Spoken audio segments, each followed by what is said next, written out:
Okay, यहाँ से पढ़े।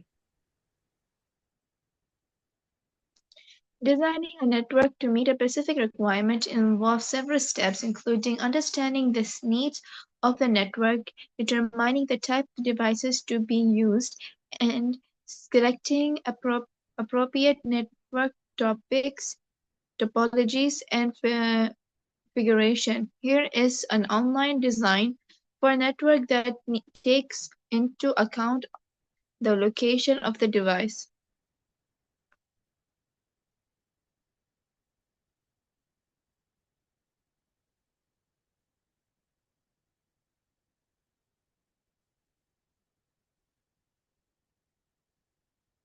हाँ, आगे पढ़े, मैं बताता हूँ। सर पढ़ लिया।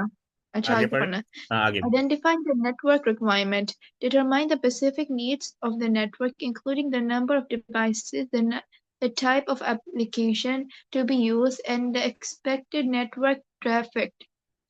Determine the network topology. Select the appropriate network topology based on the network requirement and the physical location of the device. Common topology.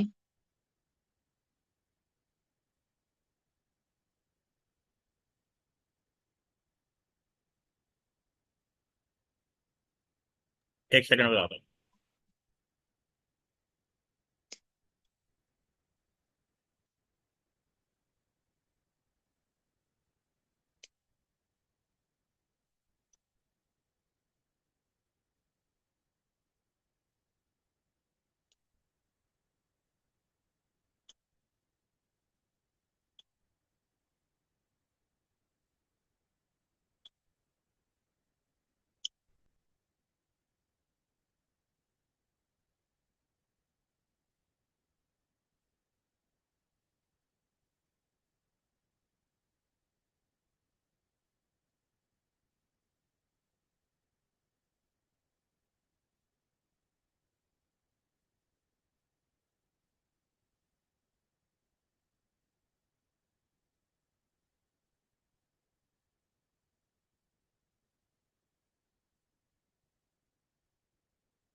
अच्छा, देखें। ये बेसिकली ये है रिलेटेड डिजाइनिंग अ नेटवर्क। यानी नेटवर्क डिजाइन करने से पहले क्या क्या रिक्वायरमेंट आपको कंसीडर करनी है।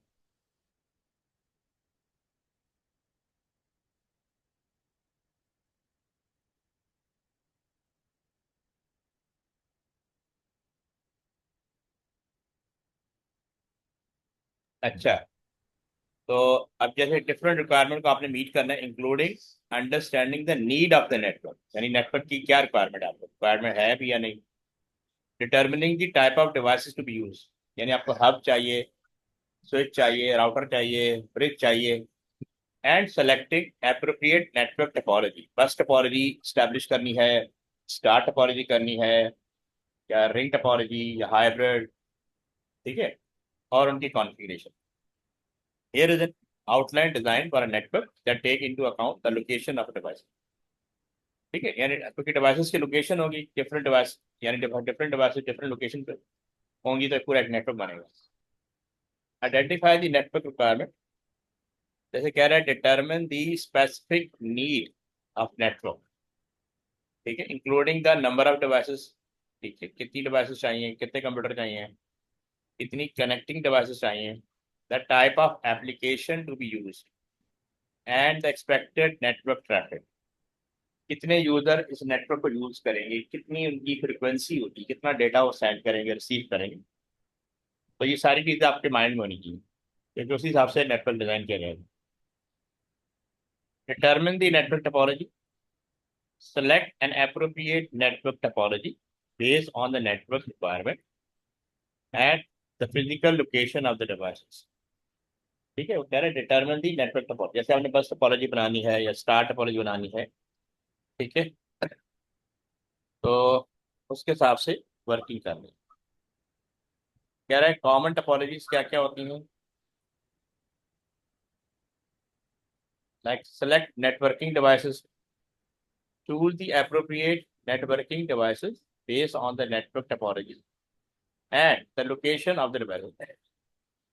अब नेटवर्क डिवाइसेस जैसे नेटवर्क का लैन कार्ड चाहिए, स्विच चाहिए, हब चाहिए, मोडेम चाहिए, ब्रिज चाहिए, राउटर चाहिए, ये चाहिए या नहीं चाहिए ये आपको देखना होगा। This may include switches, routers, wireless access point and modems. ठीक है। हम्म अच्छा, अब ये कह रहा है plan network segmentation, divide the network into logical segment to improve security. यानी आपका नेटवर्क बहुत बड़ा है, उसको स्मॉलर नेटवर्क में कन्वर्ट कर दें, तो आपके लिए मैनेज करना, कंट्रोल करना, मॉनिटर करना इजी होगा। ठीक है, improve security, manageability and performance भी बेटर हो। दिस में इंक्लूड क्रिएटिंग वर्चुअल लैन, यानी वर्चुअल लैन क्रिएट करना, यानी जो एक्चुअल लैन है उसका लॉजिकल फेस रेडी कर ले, उससे आपको उसको ऑपरेट करने में आसानी होगी। फिजिकल लैन डिफिकल्ट होती हैं, यानी लार्जर नेटवर्क डिफिकल्ट होते हैं। डिटरमिन केबलिंग रिक्वायरमेंट, कितनी केबल चाहिए, कितने पीसी हैं। Select the appropriate cabling type and length based on the physical location of the device and the network, यानी आपकी बिल्डिंग कितनी बड़ी है उस हिसाब से बिल्ड, एक डिवाइस दूसरी डिवाइस कितनी दूर है। Common type of cabling include twisted pair लगानी है, फाइबर ऑप्टिक केबल लगानी है या कोई भी, इनमें से कोई आपने कोई चूज करनी है। ठीक है, यहाँ तक समझ में आ गया आपको? हाँ। अच्छा, इसको जरा गो थ्रू करें। Planning network addressing, determine the IP address scheme for the network, including the usage of static or dynamic. Sir, static, dynamic, यहाँ का क्या मतलब है?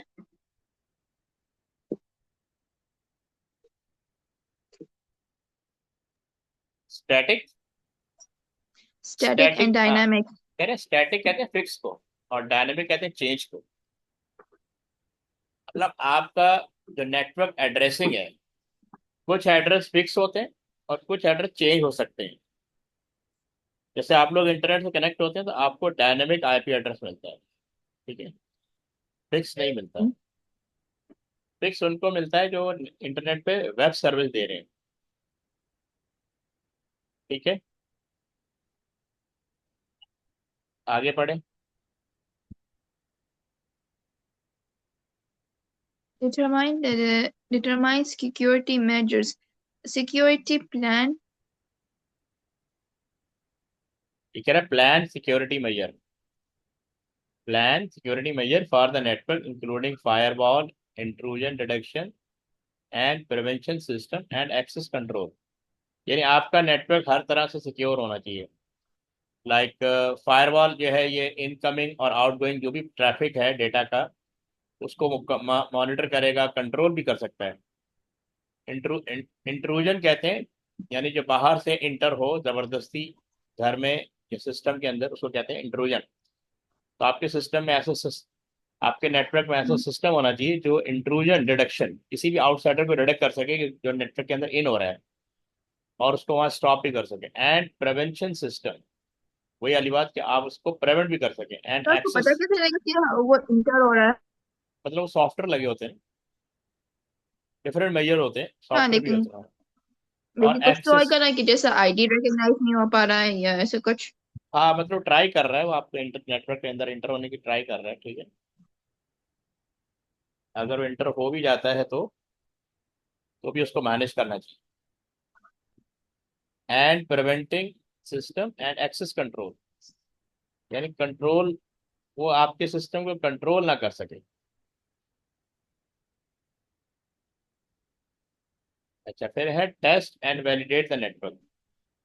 आपने अपने नेटवर्क को टेस्ट भी करना है, perform test and validation procedures to ensure that network is working as intended and meeting the specified requirement. आप अपने नेटवर्क को जो आपने डिजाइन किया उसको टेस्ट भी करें कि ये उसी तरह वर्कआउट कर रहा है जिस तरह हमारी रिक्वायरमेंट है। ठीक है, यानी आपने रिलाय करके नहीं बैठ जाना, हाँ भी नेटवर्क डिजाइन हो गया अब सही काम करेगा, नहीं, आप इसको पहले ऑपरेशन करने से पहले उसको टेस्ट करें। By following these steps, it is possible to create an outline design for a network that meets specified requirement and takes into account the location of devices. ठीक है।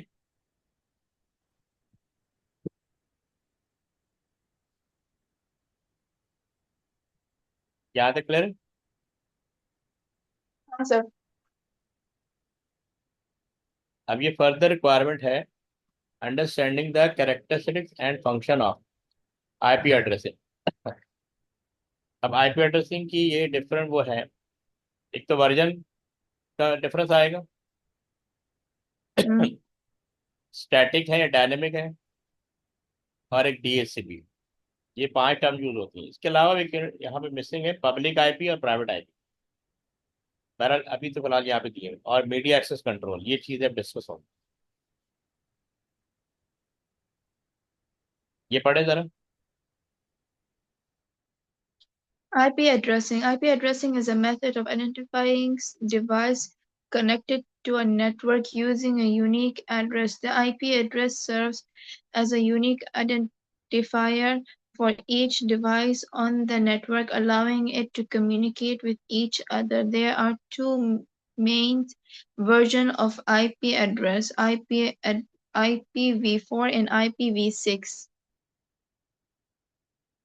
Internet Protocol Version नहीं, ये 4. We का मतलब version है ना, we मतलब version. अच्छा। ये वर्जन 4 है, पहले वर्जन 4 आया था, उसके बाद वर्जन 6 आया है। ठीक है, जब से इंटरनेट आया हम वर्जन 4 यूज कर रहे हैं, और वर्जन अब 6 यूज कर रहे हैं।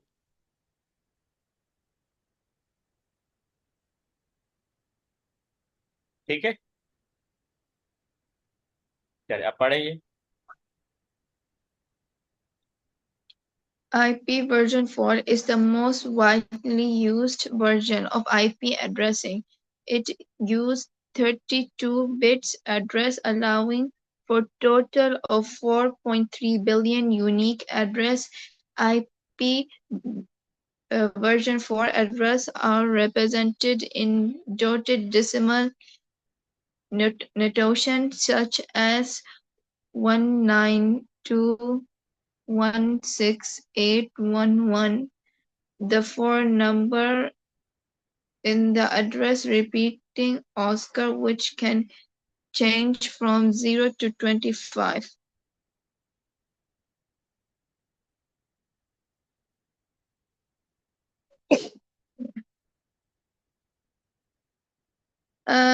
सर आप इस क्लास के बाद मुझे भेज सकते हैं, और मैंने कितना पढ़ा है कि मैं उसे एज अ नोट रखूं?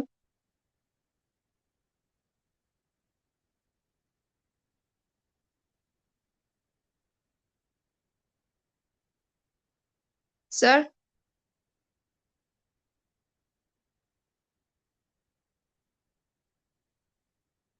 हेलो। हाँ, मैंने कहा हमारा ये यूनिट 2 चल रहा है। हाँ सर, आप बस मुझे नोट्स दे देना कि मैं हाँ घर में मैं भी भेज, रिवाइज कर पाऊँ। जी जी मैं भेज। अच्छा ये देखें, ये कह रहा है इंटरनेट आईपी वर्जन 4 है ना, इसमें हाँ। ये 32 बिट एड्रेस है, 32 बिट एड्रेस है। और अब तक इसमें इसकी जो रेंज है ना एड्रेस जनरेट करने की, वो 4.3 बिलियन है। ठीक है, अब आपकी जो नंबर ऑफ डिवाइसेस पूरे वर्ल्ड में, वो 8 बिलियन से ज़्यादा होगी। ठीक है, नंबर ऑफ डिवाइसेस हम्म। जो पूरी दुनिया में 8 बिलियन से ज़्यादा होगी। तो उसके हिसाब से इसकी जो रेंज है वो कम होगी, इसीलिए आईपी वर्जन 6 आया है। आईपी वर्जन 6 आया है। हाँ। अब ये देखें आईपी वर्जन 6।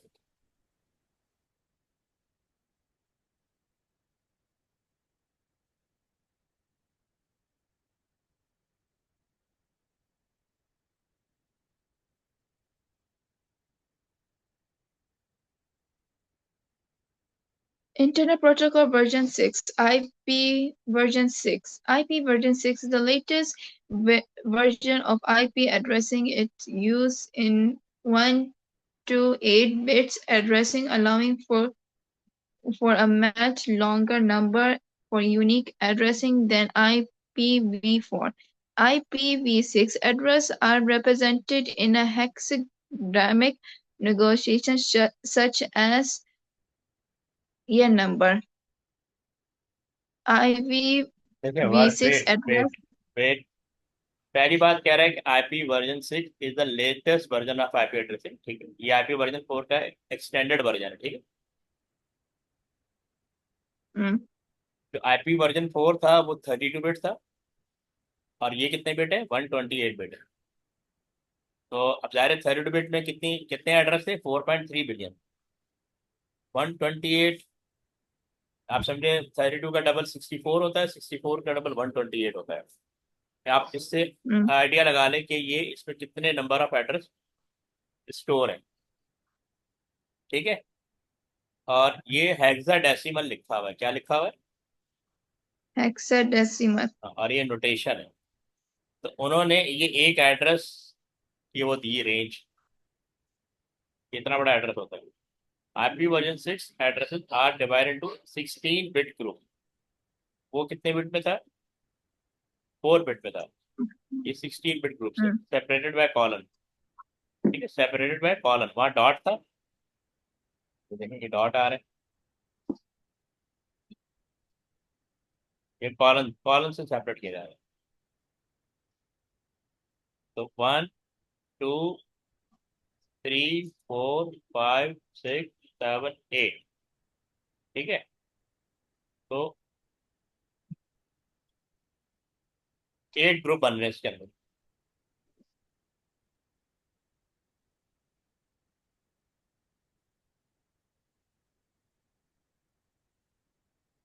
टू पावर 4 16 होता है, इसीलिए कह रहे हैं हाँ।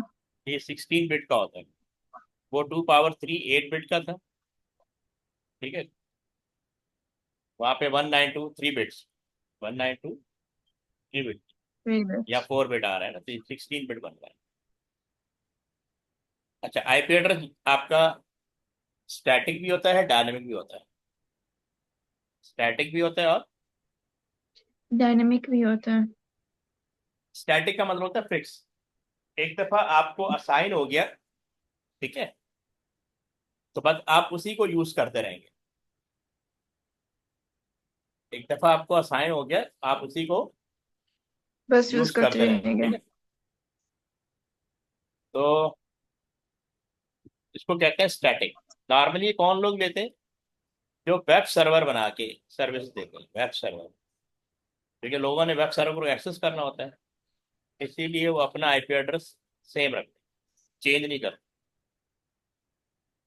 ठीक है, आप हम्म। एक्सेस तो हॉटमेल को कर रहे होते हैं, ठीक है, हॉटमेल को कर रहे होते हैं, लेकिन इसके पीछे आईपी एड्रेस होता है, और वो फिक्स होता है। ये पढ़े यहाँ से लेकर यहाँ तक।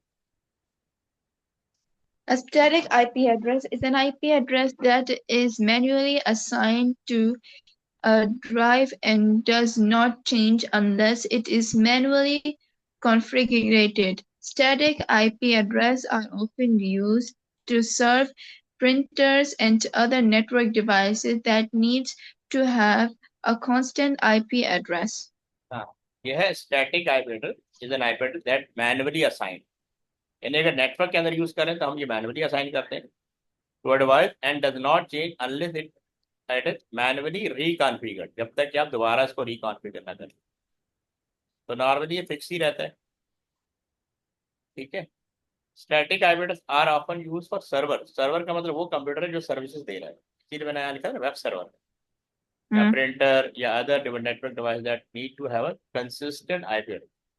यानी जिनकी आईपी आपने नहीं चेंज करनी, तो कंटिन्यू एक ही मोड में रखना है, उसके लिए स्टैटिक आईपी हम यूज करते हैं। दूसरा ये इसमें आता है डायनेमिक। क्या आता है, डायनेमिक। Dynamic. डायनेमिक कहते हैं जो चेंज हो जाए। पढ़ लें।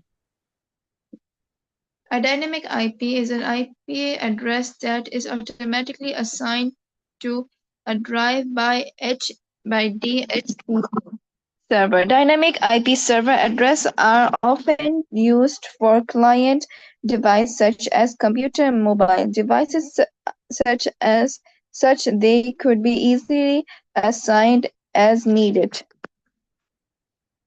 Dynamic host configuration protocol. Configuration कह रहा है dynamic IP address is an IP address that is automatically assigned to a device by a DHCP server. अब ये डीएचसीपी सर्वर है, ये आगे लिखा है dynamic host configuration protocol, DHCP का मतलब ये लिखा हुआ है। ये एक ऐसा कंप्यूटर है जो बेसिकली आपके आप जब भी इंटरनेट से कनेक्ट होंगी, जैसे घर में आपने इंटरनेट यूज किया मोबाइल पे, वहां पे आपकी आईपी हम्म एड्रेस डिफरेंट होगी। अगर आप स्कूल चली जाती हैं, वहां भी मोबाइल को यूज करती हैं इंटरनेट पे, तो वहां पे आपकी आईपी एड्रेस चेंज हो जाएगी। यानी अगर आपकी लोकेशन चेंज होगी तो आईपी एड्रेस भी चेंज हो जाएगा। ठीक है। तो हम्म। Sir dynamic. हमारे ऐसा कुछ चीज पहले हमने तो पढ़ा था ना। हाँ बिल्कुल, इस तरह का पढ़ा था, मैंने आपको पहले ही बताया था।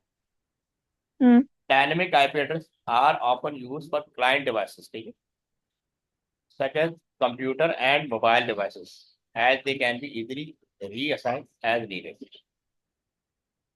अब ये काम कौन करता है? डीएसपी करता है। ये इसकी डिटेल दी है, अब ये पढ़े। Dynamic Host Configuration Protocol (DHCP) is a network protocol that automatically automates the protocol of assigning IP address to devices on network. DHCP server manages a pool of IP address and assign them to, to dynamic devices as they connect to the network. DHCP also provides other network configuration information such as subnet mask, default gateway, and DNS server addressing HD addressing at DHCP simplify network administration by eliminating the need for manually IP address assigning.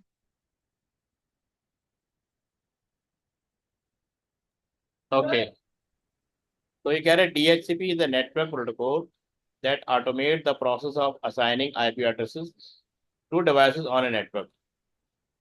So DHCP server manages a pool of IP addresses and assign them dynamically to devices as they connect to the network. So DHCP also provide other network configuration information such as the subnet mask, default gateway, and DNS server addresses. So DHCP simplify network administration by eliminating the need for manually IP address assignment. तो ये basically automatically assign करने का काम करता है। ठीक है, एक सेकेंड होल्ड कीजिए।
अच्छा, तो डीएचसीपी क्या है? ये एक सर्वर है, ठीक है, काइंड ऑफ प्रोटोकॉल।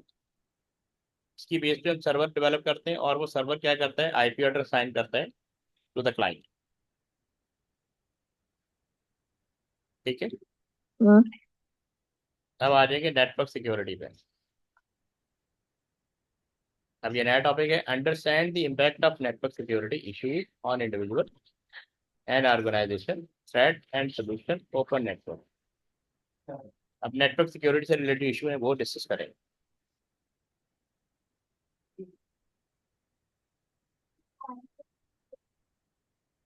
अभी कह रहे हैं network security is a critical concern for both individual and organization. It protects sensitive information and data from unauthorized access, theft and misuse.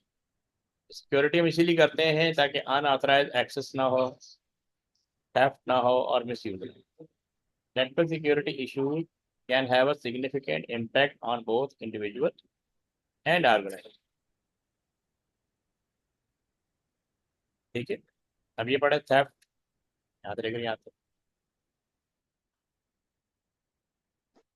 Sensitive information, hackers and cybercriminals may attempt to gain unauthorized access to the network to steal sensitive information as personal information, financial information, or trade secret. Disturbance. Sir, पढ़ लिया. हाँ देखिए, theft of sensitive का मतलब है कि data, कौन कौन सा डाटा एक्सेस करेगा. एक तो आपकी पर्सनल इन्फॉर्मेशन, जिसको मिसयूज कर सकता है. फाइनेंशियल इन्फॉर्मेशन यानी बैंक की डिटेल. और ट्रेड सीक्रेट्स, जो भी आपकी बिजनेस मीटिंग हो रही है उनको, उनका डेटा एक्सेस कर सकता है. ये सब सेंसिटिव इन्फॉर्मेशन में आता है. अब ये है डिसरप्शन ऑफ सर्विसेज. ये एक पढ़े जरा.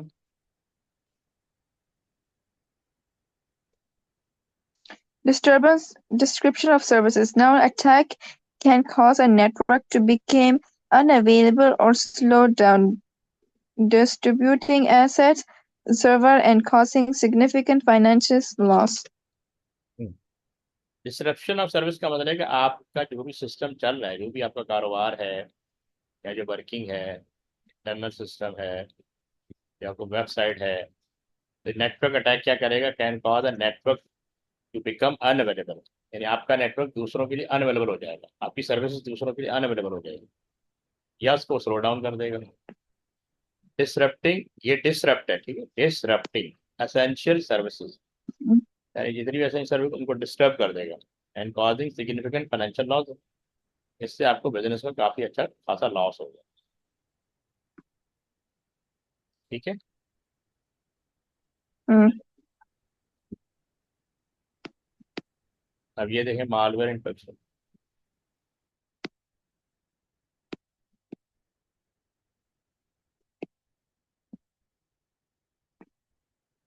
Marveling introspection. Marveling such as virus, worm, and togen can interfect networks, leading to data loss, system and crashing, unauthorized access. नहीं देखें इसका ऐसे ये है मालवेयर, क्या पढ़ते हैं, malware infections. Malware such as viruses, ये काइंड ऑफ वायरसेस होते हैं या वॉर्म्स होते हैं. एंड ये ट्रूजन पढ़ते हैं, क्या पढ़ते हैं, trojan And can infect networks leading to data loss. ठीक है, सिस्टम क्रैशेस, ये क्रैशेस है. And unauthorise access.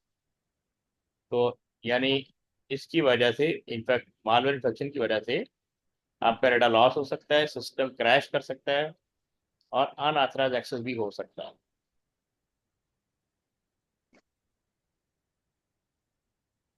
अब ये पढ़े phishing attack. phishing attack. Phishing attack attempts to trick user to revealing sensitive information such as usernames, password, which can lead to identifying theft and financial loss. अच्छा sir, यानी इसका वो मतलब है वो जो आजकल इंडिया में हैकिंग का कॉलिंग होता है उसके मुतालिक. हाँ मतलब हैकिंग तो पूरी दुनिया में होती है. ये वन ऑफ द टेक्निक है फिशिंग अटैक. ठीक है, फिशिंग अटैक का मतलब है टू गेट डेटा इलीगली. ठीक है, ये टेक्निक है कि आपके सिस्टम को एक्सेस करना है. Phishing attack attempt to trick user into revealing sensitive information such as username and password, which can lead to identity theft and financial loss. अगर किसी को आपके बैंक अकाउंट का यूजर नेम पता लग जाए या पासवर्ड पता लग जाए तो वो क्या करेगा, ठीक है, वो आप वो फाइनेंशियल लॉस दे सकता है. ठीक है, वो फाइनेंशियल लॉस दे सकता है.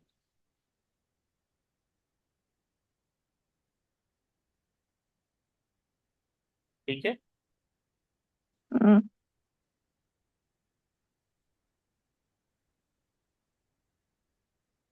अब ये open networks,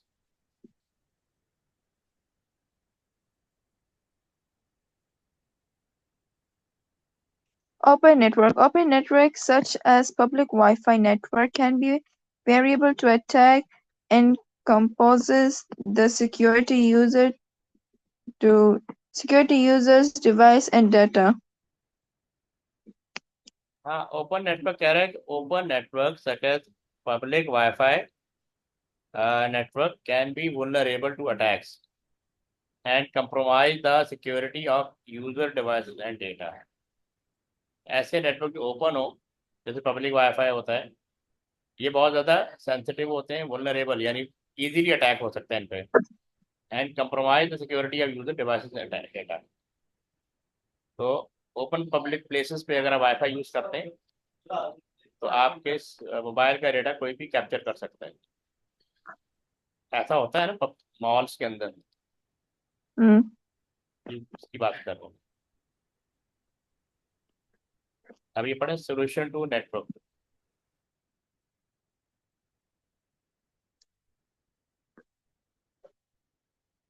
Solution to network security include implementing approach security measures such as firewall installation, detection system, and intervention software.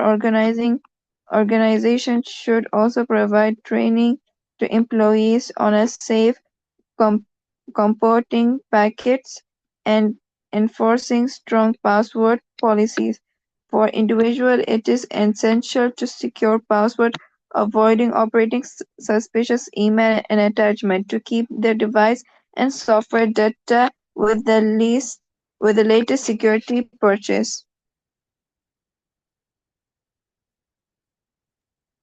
हाँ ये कह रहे हैं solution to network security issue include implementing appropriate security measure, such as firewall लगाएं, intrusion detection system होना चाहिए, and antivirus software होना चाहिए। इससे काफ़ी हद तक आप प्रोटेक्ट हो जाते हैं। Organisation should also provide training to employees on safe computing practices and enforce strong password policies.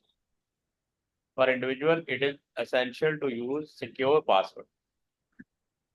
ठीक है, avoid opening suspicious emails and attachment, and keep their devices and software up to date with the latest security patches. अच्छा, अब कह रहा है open network can pose a significant risk to network security as they are accessible to everyone, making them a prime target for cyber criminals. The user should avoid using public Wi-Fi network for sensitive activities such as online banking and shopping, and use a virtual private network to encrypt their internet connection and protect their data. Public places पे Wi-Fi use ना करो, ठीक है? It can be dangerous for you, ठीक है? Almost आपका topic 2 खत्म हो गया, अब टॉपिक 3 शुरू हो रहा है। टॉपिक 3 का मतलब चैप्टर 3? चैप्टर 3 या यूनिट 3। अच्छा सर, एटलीस्ट टॉपिक 2 का आप मुझे वो भेज दें। हाँ मैं आपको भेज, थोड़ी सेटिंग करके ना करेंगे।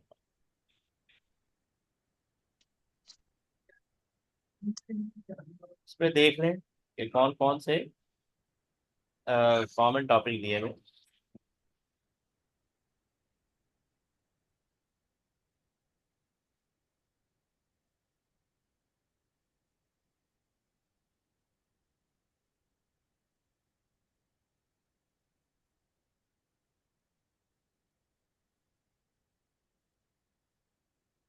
ये है ऑनलाइन इन्वायरमेंट का, इसको पढ़ ले जरा।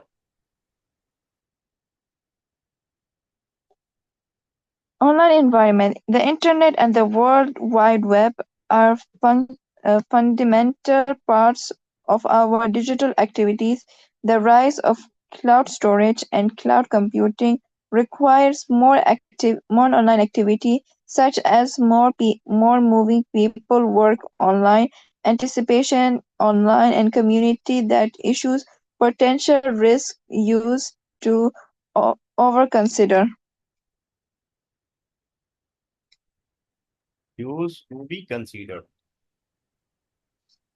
अब ये इसमें हम डिस्कस करेंगे the internet and the world wide web, ठीक है। फिर हम डिस्कस करेंगे understand what is meant by internet and how it is structured, internet protocol, addressing and domain name system. इन चीज़ों को समझेंगे। Understand the feature, function, impact and potential of the world wide web, ये चीज़ discuss करेंगे। Understand the difference between static and dynamic web page content and the need to use different types, ठीक है, ये भी डिस्कस करेंगे। And understand the role of client side scripting, understand the role of server side scripting। तो client side और server side scripting ये भी discuss करेंगे, ठीक है।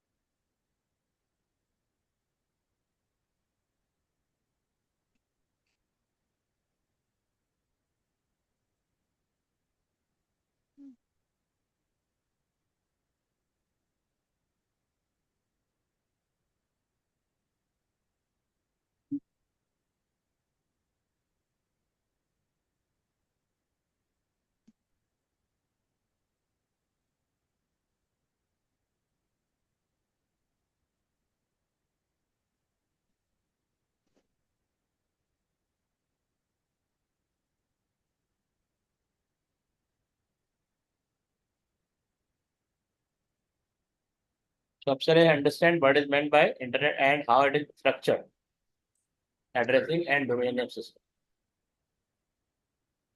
तो आप इसको पढ़ें, मैं 2 मिनट में आया, ठीक है।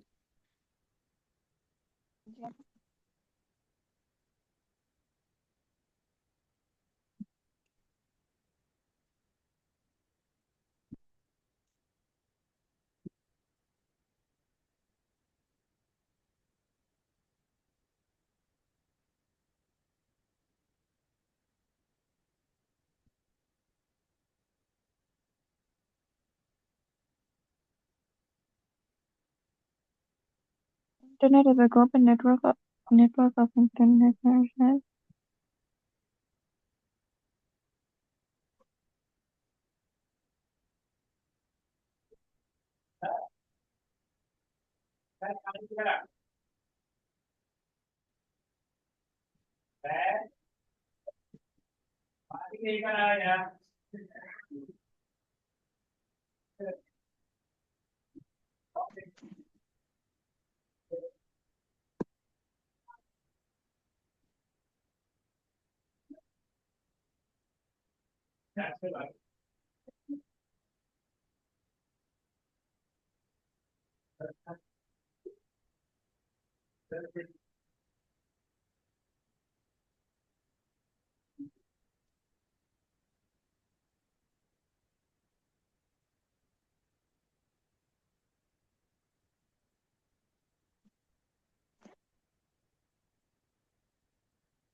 ओके, पढ़ लिया आपने?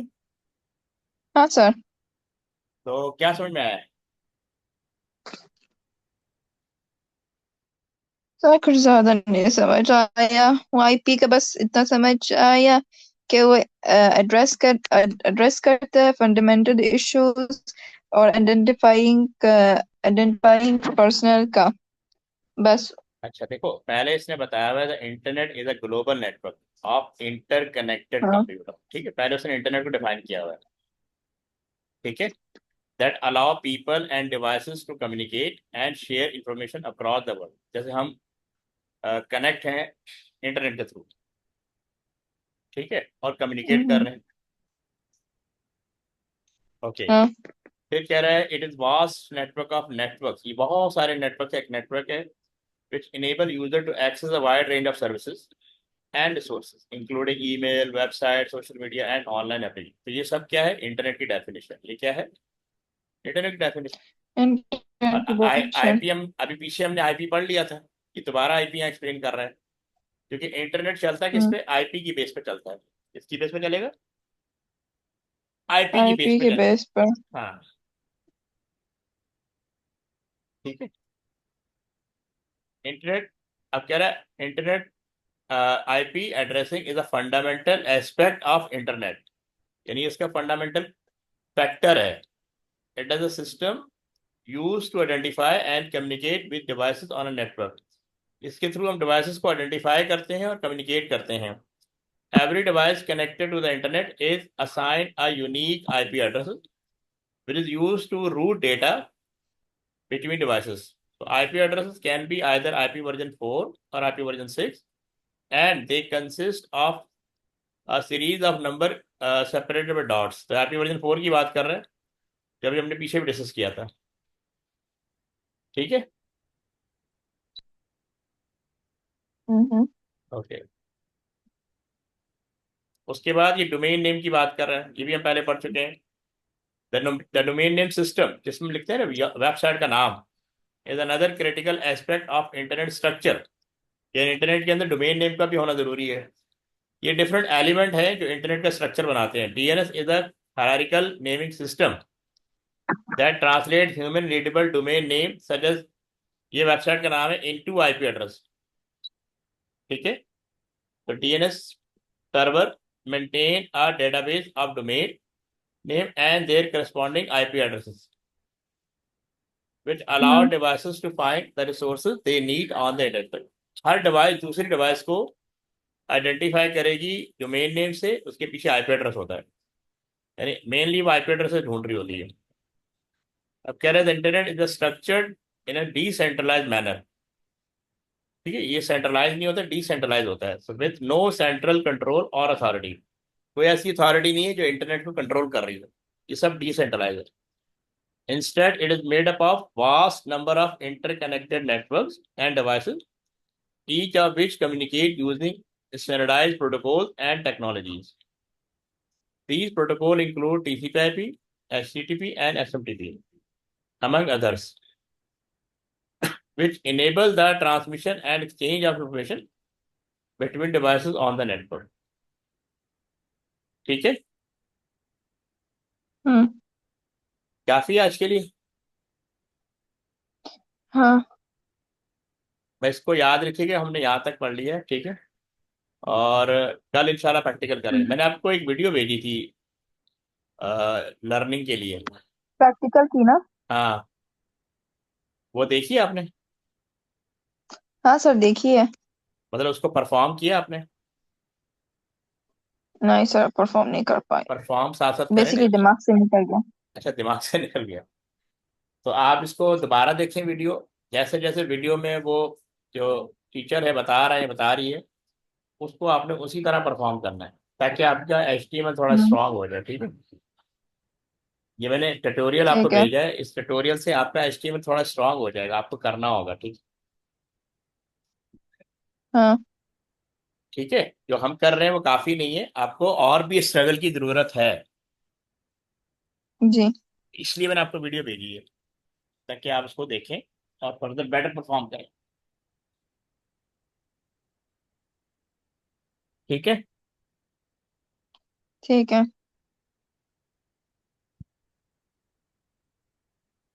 चले ठीक है, इंशाल्लाह कल कंटिन्यू करते हैं।